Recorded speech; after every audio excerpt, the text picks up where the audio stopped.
Natália Solovyova, certo? Foi dessa galera aqui, ó. Anota aí, ó. Você pode comprar, ó, manda um e-mail pro cara, ele envia aqui pro Brasil, eu acho, certo? É lá em Atenas que eu comprei. Deixa eu ver, mais perguntas. Pedro, tu conhece cinegnose de movimento? Conhecimento do movimento, é isso? É uma pessoa? É o que é isso? Ele é uma pessoa? Kinegnose é uma pessoa? É kinegnose ou é cinegnose? Não conheço não, mano. Tô por fora.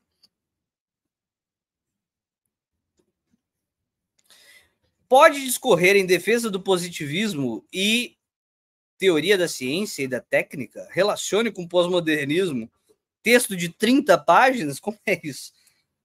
Texto de 30 linhas, redação do Enem, discorra sobre o positivismo, etc, etc. Tá bom, vamos fazer a relação com isso. Vejam, positivismo, antes do Daniel chorar a pitanga dele lá, positivismo é, na verdade, aquele chorou a pitanga que a gente estava transformando pós-modernismo num xingamento. Positivismo é um xingamento na universidade pós-moderna, é isso, certo? Em resumo, é isso. Positivismo é um xingamento da universidade pós-moderna que aponta para uma ingenuidade a respeito da possibilidade de conhecimento científico, certo? É isso, certo? Na prática atual, na universidade, quando você pegar um professor que não sabe merda nenhuma de filosofia e ele vai dizer assim, você é um positivista, é só isso, é só um xingamento, porque ele é um pós-moderno e ele está colocando o positivismo como ingenuidade de gente que acredita na ciência, de alguma forma, certo? Em síntese, é assim que aparece. É assim que aparece. E eu digo mais. Isso aparece em vários ramos de vários estudos diferentes. Porque isso é cultural, já ganhou esse significado. É assim, positivista é simplesmente o cara que acredita que dá para conhecer as coisas cientificamente e jogou a metafísica fora, e jogou as outras coisas fora e só acredita na ciência. O resumo é meio por aí, certo? É aquele cara que tem fé na ciência. É isso, tá? Não vai muito longe disso, não. O cara nunca leu Auguste Comte. O cara nunca leu nada, de coisa alguma, certo? É um jargão. Agora, falando sério, né? Falando por quem se chamou de positivista, o Auguste Comte é um filósofo francês, que inclusive não era academics, né? A disposição da divulgação do conhecimento dele é mais ou menos como Marx, né? Não é que ele publicou na revista A1, né? Que ele ficou famoso, não é porque ele era um grande quadro da Universidade Francesa que ele ficou famoso, nem nada assim. Ele fez uma produção do lado de fora que eu esqueci qual é o nome do título agora, que é um conjunto de textos gigantescos, um conjunto bem grande de textos, em que ele tenta transformar a sociologia em uma das outras ciências.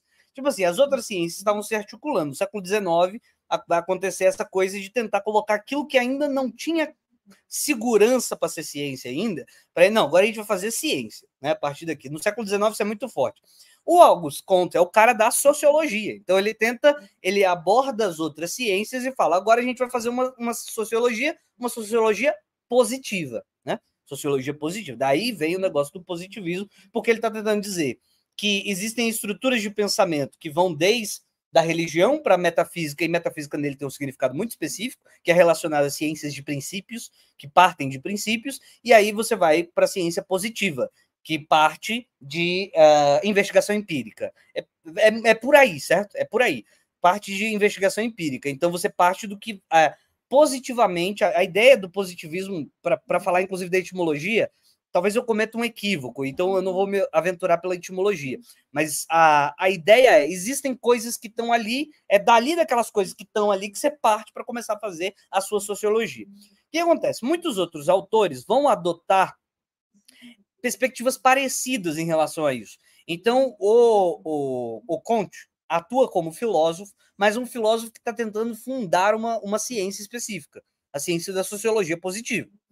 Depois dele, tem outras pessoas que estão fazendo coisas que às vezes são parecidas de alguma forma com o que eles estão fazendo, que vão ser chamados de positivistas também, ou vão se autoproclamar positivistas, como é o caso do John Stuart Mill, que é um filósofo liberal, que ele não necessariamente, eu não lembro, eu não me recordo dele se chamar de positivista, eu não li tanto assim da obra de John Stuart Mill, eu já li o Utilitarismo, eu já li a Sujeição das Mulheres, está ali embaixo, eu já li algumas obras de John Stuart Mill. Eu comecei a ler eu acho que eu li boa parte do primeiro livro do Sistema da Lógica, se eu me lembro bem, do Stuart Mill. Eu li algumas coisas do Stuart Mill, mas no que eu li, eu não me lembro dele se chamando de positivista. Mas o John Stuart Mill, ele tem essa perspectiva de construção de, por exemplo, uma ética racional, que vai dar no utilitarismo dele, né? Não precisa de Deus, não precisa de metafísica, você só precisa compreender que todo mundo, quando está tentando fazer as coisas, está buscando aumentar o seu bem-estar, né? O aumento do bem-estar é típico do comportamento humano, e aí a gente vai fundar uma ética nessa estrutura da busca do aumento do bem-estar. E aí ele vai fundar o utilitarismo com base no seu professor, que é o Bentham, né? Jeremy Bentham, que era um jurista. Mas, enfim, aí, ou seja, o que o John Stuart Mill faz, por exemplo, ao fazer a ética dele utilitarista ou tentar montar o sistema de lógica, dá para usar a razão para a gente ter conhecimento. Dá para usar a razão, inclusive, para fazer ética, né? E ficar limitado a isso, ao uso da razão, para fazer ética, para fazer lógica. E ele, o John Stuart Mill, acaba investindo um pouco em lógica, né? Como eu falei aqui do sistema da lógica dele e tal. E aí o que acontece? Vai ter um grupo de pensadores no século XX que afirmativamente vão falar: nós somos positivistas lógicos. E eles reivindicam o nome de Comte. Comte não está fazendo nada de errado. Reivindicam o nome do próprio John Stuart Mill e fazem outras reivindicações. E eles fundam uma escola que é chamada Círculo de Viena. Escola por quê? Porque eram pessoas que trocavam ideias, se juntavam, não era só... Né? Então, lá em Viena, eles se juntavam para discutir as questões que eles achavam interessantes debater. Então, formam um grupinho, né? Esse grupinho são os positivistas lógicos, né? Que já não é a mesma coisa que Comte. Comte não está ali na lógica, nem isso não é um tema em Comte. Nos positivistas lógicos, sim.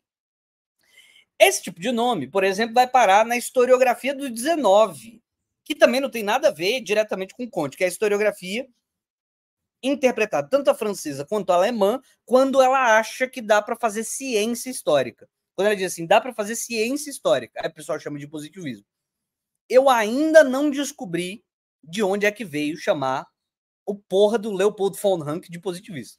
De onde é que veio esta merda? Eu ainda tenho que parar para descobrir de onde veio esta merda. Por que chamam o Ranke de positivista? Mas aí você começa a perceber qual é o link que vai ser estabelecido entre esses grupos todos, que às vezes pensam coisas completamente diferentes, talvez nem, em alguns casos, nem tenham conhecimento uns dos outros.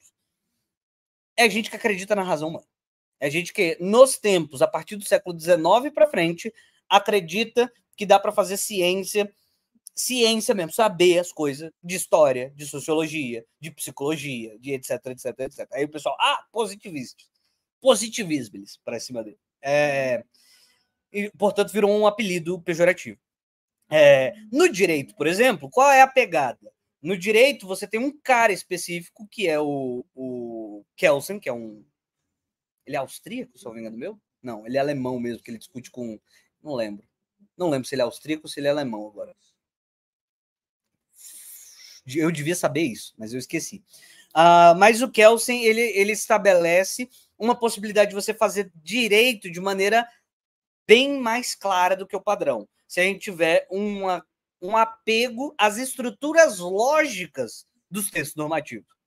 Então, o positivismo jurídico não é um apego ao texto de lei, é um apego às estruturas lógicas, à eliminação de contradições, ao estabelecimento de regras que são claras. Né? E aí, por isso que o Norberto Bobbio, que é um positivista jurídico assumido, ele tem um texto que chama Positivismo Jurídico, é o nome do texto do Bobbio.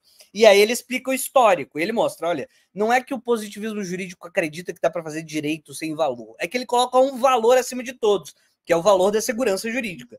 Então, assim, você tem a sua opinião, eu tenho a minha, eu tenho o meu modo de ver o mundo, você tem o seu e tal.